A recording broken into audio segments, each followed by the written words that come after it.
তো আজকের ভিডিওতে আমরা দেখব যে আগের দিন কোনো কারণবশত যে 5 থেকে 3টে কোশ্চেন, এক কোশ্চেন থেকে 1.1-এর 5 থেকে 3টে যে কোশ্চেন ছিল, অঙ্ক ছিল, সেই অঙ্ক 3টে বাদ চলে গিয়েছিল। তো সেই 3টে অঙ্ক এডিট করার সময় বাদ চলে গিয়েছিল। তো সেই 3টে অঙ্ক আজকে আমরা এই ভিডিওটার মধ্যে করে নেবো। ঠিক আছে, খুব ছোট ভিডিও হবে, করে নিই। তো 1 নম্বর অঙ্কটা কি বলেছে দেখি, যে 42কে এমন দুটি অংশে বিভক্ত করি যাতে একটি অংশ অপর অংশের বর্গের সমান হয়। তাহলে চলো দেখি অঙ্কটা এবার। ঠিক আছে, কথা হচ্ছে 42। তা বলেছে 42 সংখ্যাটাকে দুটো ভাগে ভাগ করতে হবে, এই একটা সংখ্যা, এই একটি সংখ্যা। তো এই সংখ্যা দুটিকে এমন দুটো ভাগে ভাগ করতে হবে যাতে একটা অংশ আর একটা অংশের বর্গের সমান হয়।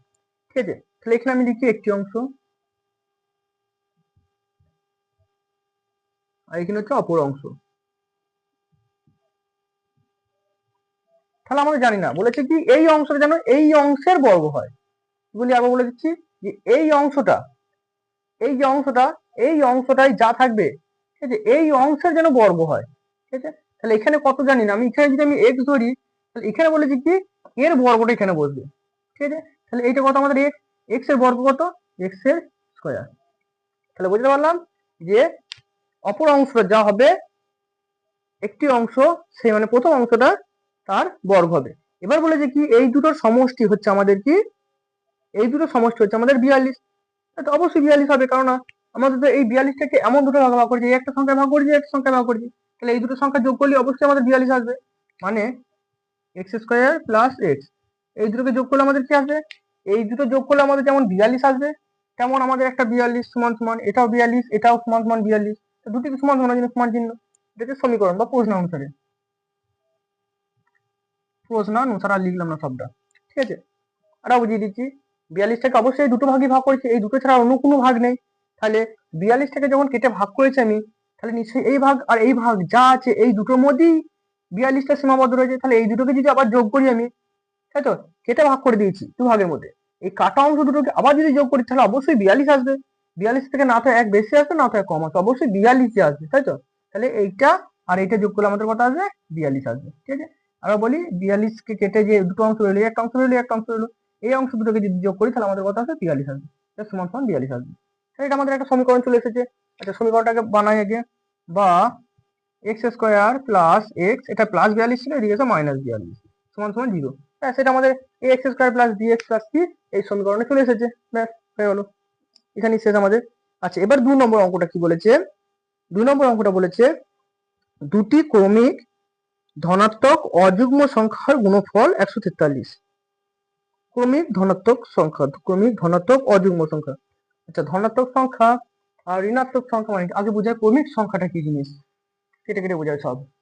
এটা যে 5 দাগের 2 নম্বর অঙ্কটা, 5 দাগের 2 নম্বর অঙ্কটা কি বলেছে, প্রথম আছে ক্রমিক সংখ্যা। ক্রমিক সংখ্যা মানে হচ্ছে কি, ক্রমিক সংখ্যা, ঠিক আছে, ক্রমিক সংখ্যা মানে কি যে সংখ্যাগুলো পরস্পর আছে, 1 2 3 4 5 6 7। ঠিক আছে, এগুলো হচ্ছে আমাদের ক্রমিক সংখ্যা। ক্রমিক মানে যে সংখ্যাগুলো পরস্পর পরস্পর আসবে সেগুলো হচ্ছে ক্রমিক সংখ্যা।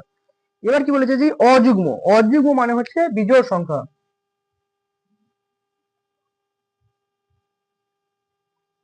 অযুগ্ম মানে হচ্ছে কি বিজোড় সংখ্যা। মানে বিজোড় সংখ্যা মানে কোনগুলো, যে সমস্ত সংখ্যা শেষে 1 3 5 7 9 থাকবে সেগুলো আমাদের সব জানো বিজোড় সংখ্যা। 1 3 5 7 9 11 13, এই যে ডট ডট ডট চলেই যাচ্ছে যে সংখ্যাগুলো আর কি, সেগুলো হচ্ছে সব আমাদের কি বিজোড় সংখ্যা বা অযুগ্ম সংখ্যা। তাহলে যুগ্ম সংখ্যা মানে কি নিশ্চয়ই বুঝতে পারছো, জোড় সংখ্যা যেগুলো, 2 4 6 8 0, এই সংখ্যাগুলো যে সংখ্যার পেছনে থাকবে সেগুলো সব জানো আমরা কি জোড় সংখ্যা বা যুগ্ম সংখ্যা। আচ্ছা, তারপর কি বলেছে, ধনাত্মক না ঋণাত্মক, তাই তো, ধনাত্মক। ধনাত্মক মানে যে সমস্ত সংখ্যার সঙ্গে প্লাস চিহ্ন থাকবে, মানে 1 প্লাস 2, প্লাস চিহ্ন লেখা হয় না তবু আমি বলছি। ঠিক আছে, এগুলো হচ্ছে সব ধনাত্মক সংখ্যা। আর ঋণাত্মক সংখ্যা কি, ঋণাত্মক সংখ্যা মানে কি যে সমস্ত সংখ্যার সঙ্গে মাইনাস চিহ্ন যুক্ত হবে, -1 -2 -3 -4। ঠিক আছে, বুঝতে পারলাম। তাহলে ক্রমিক সংখ্যা মানে কি যে সমস্ত সংখ্যা পরস্পর আছে। এবার বলি যে ক্রমিক বিজোড় সংখ্যা, বিজোড় সংখ্যা মানে কোনগুলো আমরা বললাম, বিজোড় সংখ্যা মানে যে সমস্ত সংখ্যা শেষে 1 5 7 9 থাকবে সে সমস্ত সব সংখ্যাগুলো হচ্ছে আমাদের কি বিজোড় সংখ্যা। ধনাত্মক সংখ্যা মানে কি যে সমস্ত সংখ্যাগুলোর সঙ্গে প্লাস চিহ্ন থাকবে, মানে প্লাসের দিকে যে সংখ্যাগুলো থাকবে সেগুলো হচ্ছে আমাদের ধনাত্মক সংখ্যা। আর ঋণাত্মক সংখ্যা মানে কি, যে সমস্ত সংখ্যাগুলো আমাদের মাইনাসের দিকে থাকবে, মানে প্রত্যেকটা সংখ্যার সঙ্গে মাইনাস লেগে থাকবে, সেগুলো কিন্তু আমাদের ঋণাত্মক সংখ্যা। ঠিক আছে, তাহলে এবার আমরা অঙ্কটা করি। আচ্ছা, এটা এটা মুছে দিই।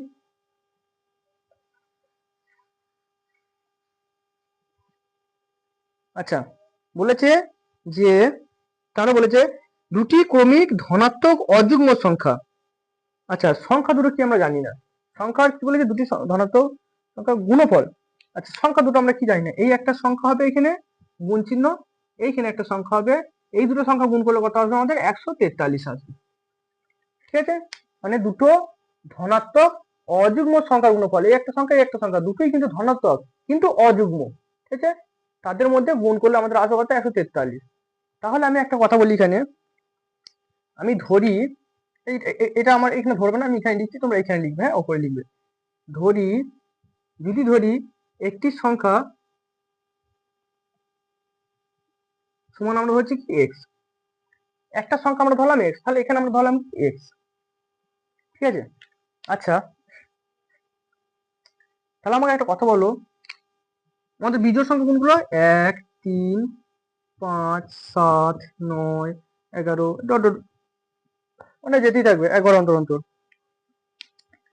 তাহলে আমরা একটা বিজোড় সংখ্যা থেকে আর একটা বিজোড় সংখ্যায়, যেহেতু বলেছে ক্রমিক সংখ্যা সেজন্য পরস্পর লিখেছি, তাই তো। যদি বলে যে কোনো বিজোড় সংখ্যা, তাহলে যে কোনো সংখ্যা নিতাম দুখানা, কিন্তু আমাদের যে কোনো তো বলেনি, বলেছে ক্রমিক সংখ্যা মানে যেটা পরস্পর থাকবে। তাহলে একটা, আমি এখানে একটা জিনিস বোঝার চেয়েছে, যে একটা ক্রমিক সংখ্যা থেকে যে আরেকটা ক্রমিক সংখ্যায় যাচ্ছে আমি, তার জন্য কি করতে হচ্ছে, যেই সংখ্যাটা আছে সেই সংখ্যার সঙ্গে কি হচ্ছে, 2 যোগ হচ্ছে, তবে তো 3 আসছে, এই যে 3 এসছে। আবার যদি আমি করতাম যে এই 3 থেকে 5 কি করে যাচ্ছে, 3 এর সঙ্গে কত যোগ হচ্ছে, 2 যোগ হচ্ছে, তবে আমাদের 5 আসছে। আবার যদি এই 5 থেকে 7 যায়, তাহলে কত হচ্ছে, 5 এর সঙ্গে কত যোগ করতে হচ্ছে, 2 যোগ করছে, তবে আমাদের কি আসছে, 7 আসছে। তাহলে এখান থেকে আমরা একটা জিনিস কি বুঝলাম, যে একটি ক্রমিক সংখ্যা থেকে, একটি ক্রমিক বিজোড় সংখ্যা থেকে আরেকটি ক্রমিক বিজোড় সংখ্যা যেতে গেলে কি করতে হচ্ছে, আমাদের 2 যোগ করতে হচ্ছে, মানে যেই সংখ্যাটা থাকছে সেই সংখ্যাটার সঙ্গে 2 যোগ করছি। ঠিক আছে, এখানে আমি যাই সংখ্যা ধরি না, এখানে যদি আমি ধরি আমি 11 একটা বিজোড় সংখ্যা ধরেছি। ঠিক আছে, এবার যদি আমি 11-র পরে যদি আমি পরবর্তী যদি কোনো ক্রমিক বিজোড় সংখ্যা যেতে চাই, তাহলে আমাদের কি করতে হবে, অবশ্যই তার সঙ্গে 2 যোগ করতে হবে। 2 যোগ কত আসবে, 13। হিসাব করে দেখে মানে 13টা আমাদের 11-র পরই আসছে। ঠিক আছে, বিজোড় সংখ্যা বা অযুগ্ম সংখ্যা। তাহলে আমি এখানে একটা সংখ্যা x ধরেছি, তাই তো। এখানে আমি একটা সংখ্যা যদি x ধরি, তাহলে অপর সংখ্যাটা মানে তার পরের সংখ্যাটা আসতে গেলে কি করতে হবে, আমাদের x এর সঙ্গে 2 যোগ করতে হবে। এই যে একটা ক্রমিক সংখ্যা থেকে যদি আরেকটা ক্রমিক সংখ্যা যেতে যায়, তাহলে আমাকে তার সঙ্গে 2 যোগ করতে হবে, তাহলে আমাদের পরের সংখ্যাটা চলে আসবে। তাহলে এইটা হচ্ছে কি আমাদের অপর সংখ্যাটা। তাহলে অপর সংখ্যা সমান কত হচ্ছে, অপর, আচ্ছা একটি ধরি একটি অযুগ্ম, এখানে একটু প্রেজেন্ট চেঞ্জ লিখে নেবে, একটি অযুগ্ম ধনাত্মক ক্রমিক সংখ্যা,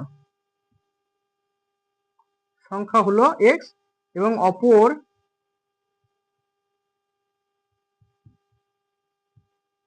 মুছি কত হয়ে যাচ্ছে, অপর ধনাত্মক অযুগ্ম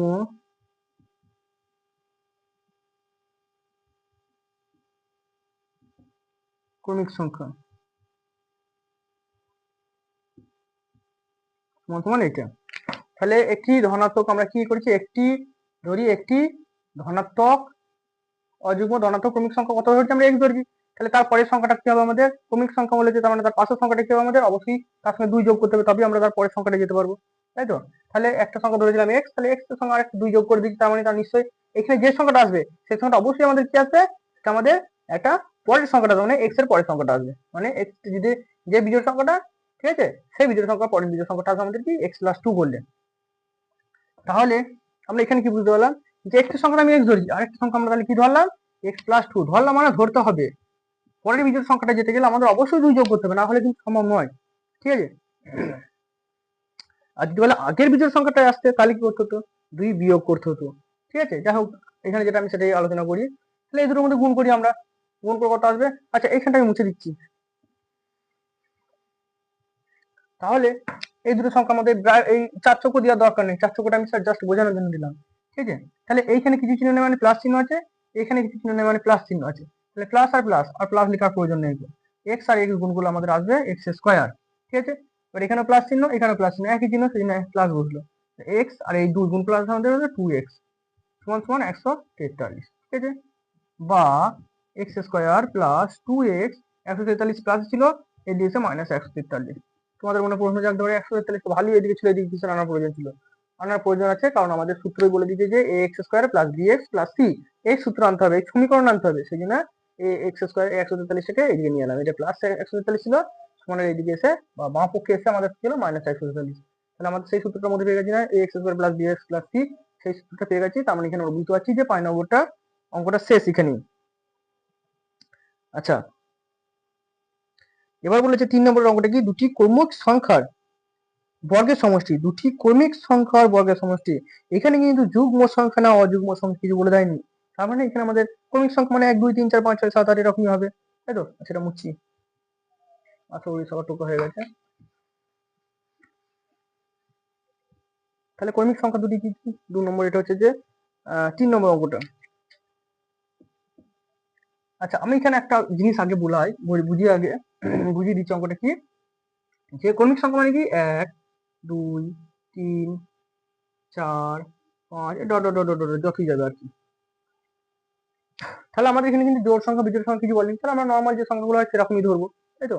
তাহলে আমাদের এখানে কি দেখতে পাচ্ছি যে সাধারণ সংখ্যাগুলো, একটা সংখ্যা থেকে আরেকটা সংখ্যা যেতে গেলে কি করতে হচ্ছে আমাকে, যে সংখ্যাটা আছে তার সঙ্গে 1 যোগ করতে, তাহলে কত আসে 2 আসে, এই সংখ্যাটা এসছে, তাই তো? আবার যদি 2 থেকে 3 যেতে যায় তাহলে 2 এর সঙ্গে আবার কি করতে হবে, 1 যোগ করতে হবে, তাহলে আবার 3 আসবে, এই যে 3 এসছে। 3 থেকে যদি আবার 4 যেতে যায় তাহলে 3 এর সঙ্গে কত যোগ করতে হবে, আবার 1 যোগ করতে হবে, তবে আবার 4 আসবে। তাহলে এখানে আমরা কি বুঝতে পারছি যে একটা ক্রমিক সংখ্যা থেকে, একটা সাধারণ ক্রমিক সংখ্যা থেকে আরেকটা সাধারণ ক্রমিক সংখ্যা যেতে গেলে আমাদের কি করতে হবে, এটা কিন্তু যুগ্ম বা অযুগ্ম কোনো কথা বলিনি আমি, ঠিক আছে? নর্মাল সংখ্যা, একটা যুগ্ম সংখ্যা থেকে আরেকটা যুগ্ম সংখ্যা যেতে গেলে, না ভুল বলছি, একটা সংখ্যা থেকে মানে ক্রমিক সংখ্যা থেকে আরেকটি ক্রমিক সংখ্যা যেতে গেলে আমাদের কি করতে হবে, সেই সংখ্যাটার সঙ্গে এটা 1 যোগ করতে হবে, তাহলে আমাদের পরের সংখ্যাটা চলে আসবে। ঠিক আছে, যদি আমি বলি 7, এই 7 এর পরে যদি আমি ক্রমিক সংখ্যাটা যেতে গেলে কি করতে হবে আমাকে, অবশ্যই এর সঙ্গে 1 যোগ করে দিতে, তাহলে কত আসবে, 7 এর পরে ক্রমিক সংখ্যা আমাদের 8, 7 এর পর তো 8ই আছে। যদি আমি বলি যে 10, 10 এর পর আমাদের ক্রমিক সংখ্যা বার করতে গেলে আমাদের কি হবে, 1 যোগ করতে, তাহলে 10 এর পর ক্রমিক সংখ্যা কত হবে আমাদের 11, 10 এর পর 11ই আছে, তাই তো? তাহলে এখানে আমরা কি বুঝতে পারছি যে একটি ক্রমিক সংখ্যা আমি যাই ধরি না কেন, ঠিক আছে, পরের ক্রমিক সংখ্যাটা আনতে গেলে তার সঙ্গে আমাদের 1 যোগ করতে হবে, তাই তো? তাহলে এখানে বলছে দুটি ক্রমিক সংখ্যার বর্গের সমষ্টি। তাহলে ধরি একটি ক্রমিক সংখ্যা সমান সমান কত এক্স, কিছুই দেওয়া নেই, তাহলে কি ধরবো, কিছু ধরতে হবে, হয় এ নয় এক্স নয় ওয়াই, যা হোক কিছু ধরতে হবে। তো বলেছে দুটি ক্রমিক সংখ্যা, তাহলে একটি সংখ্যা যদি আমি ক্রমিক সংখ্যা যদি আমাদের এক্স হয়, তাহলে আরেকটা তারপরের ক্রমিক সংখ্যাটা যেতে গেলে আমাদের কি করতে হবে, অবশ্যই কি করতে হবে, তার সঙ্গে 1 যোগ করতে হবে। তাহলে অপর ক্রমিক সংখ্যা সমান সমান কি হচ্ছে, ক্রমিক সংখ্যা আমি যাই ধরি না কেন তারপরের সংখ্যাটা যেতে গেলে আমাকে অবশ্যই 1 যোগ করতে হবে, না কিন্তু হবে না, +1, তাহলে সমান সমান কত হচ্ছে আমাদের, আচ্ছা এটাই তো আসবে। আচ্ছা, এবার কি বলেছে, এই দুটোর বর্গের সমষ্টি করলে আমাদের আসবে কত, 313, এই দুটোর বর্গের সমষ্টি। তার মানে হচ্ছে যে প্রশ্ন অনুসারে,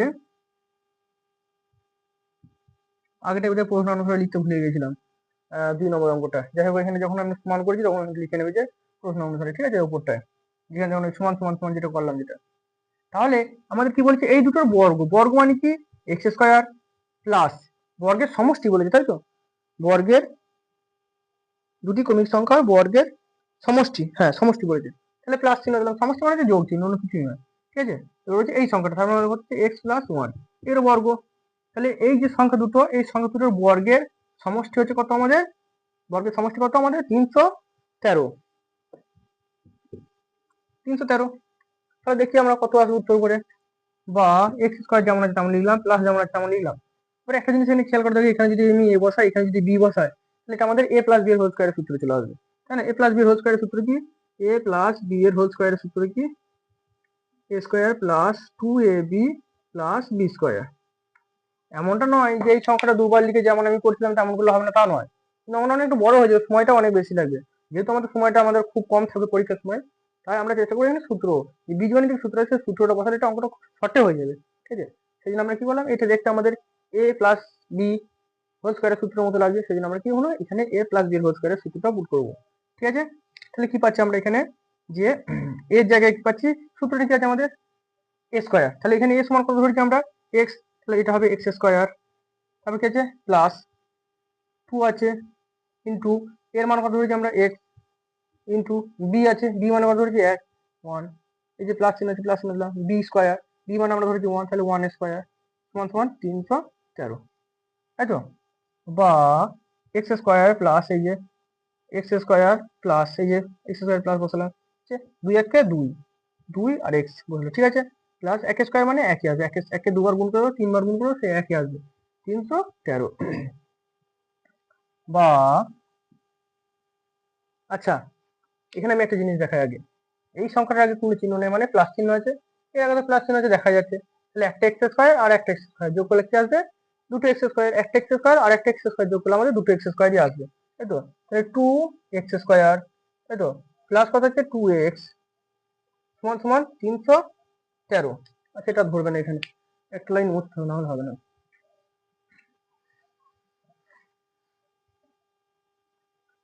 আচ্ছা, তাহলে যেহেতু আমাদের ওই x square plus B x plus C সেই সমীকরণ আনতে হবে, তার মানে এই সংখ্যাটাকে আমাদের বাম পক্ষে নিয়ে আসতে হবে আর এই দিকটা সমান শূন্য করতে হবে। তাহলে আমরা করি, বা 2x square plus 2x minus 313 সমান সমান 0, মাইনাস হওয়ার কারণ হচ্ছে 313টা এদিকে কোনো চিহ্ন আছে কি নেই, প্লাস চিহ্ন আছে, তাহলে এটা যখন বাম পক্ষে আসবে সমানের এদিকে তখন এটা মাইনাস হবে। তাহলে আমরা এই দেখতে পাচ্ছি যে x square plus B x plus c মিলে যাচ্ছে, তার মানে এই সমীকরণটা আমাদের হয়ে গেল, এখানেই শেষ। আচ্ছা, এখানে ও আচ্ছা, যে একটা জিনিস ভুল হচ্ছে, একটা জিনিস ভুল হচ্ছে, সেটা হচ্ছে এখানে একটা এক ছিল, এটা আমি দেখি নাই, এখানে একটা মিস্টেক হয়ে গেছে, এইখানটাতেও মিস্টেক হয়েছে, এখানে একটা এক ছিল, সরি, এখানে প্লাস 1 আছে, ঠিক আছে, সমান সমান 313, এটা একটু মিস্টেক হয়েছিল। তাহলে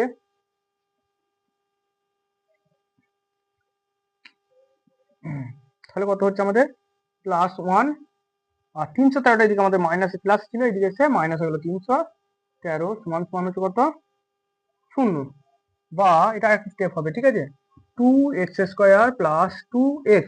আচ্ছা, এই দুটো সংখ্যা, এই একটা সংখ্যা এই একটা সংখ্যা, শুধু সংখ্যাটা আমরা এই দুটোর মধ্যে যোগ করতে হবে, যে সংখ্যা বড় সেই সংখ্যা চিহ্ন করো, তাহলে 313 চিহ্ন হচ্ছে এটা, তাহলে মাইনাস চিহ্নটা বসাও, আর সংখ্যা দুটো আলাদা মানে হচ্ছে কি সংখ্যা দুটোর মধ্যে বিয়োগ হবে, ঠিক আছে, সংখ্যা দুটো আলাদা মানে কি বিয়োগ হবে, তাহলে 313 থেকে যদি এক বাদ যায় তাহলে কত হবে 312 সমান সমান 0, তাই তো? তাহলে ব্যাস আমাদের উত্তর বেরিয়ে গেছে, এটাই আমাদের সমীকরণ কি, x square plus b x plus c, আমাদের উত্তর বেরিয়ে গেছে। ব্যাস, 5 নম্বরের যে 3টে অঙ্ক বাদ ছিল সেই 3টে অঙ্ক আমাদের কমপ্লিট হয়ে গেল, ঠিক আছে, ব্যাস টুকে নিও তোমরা।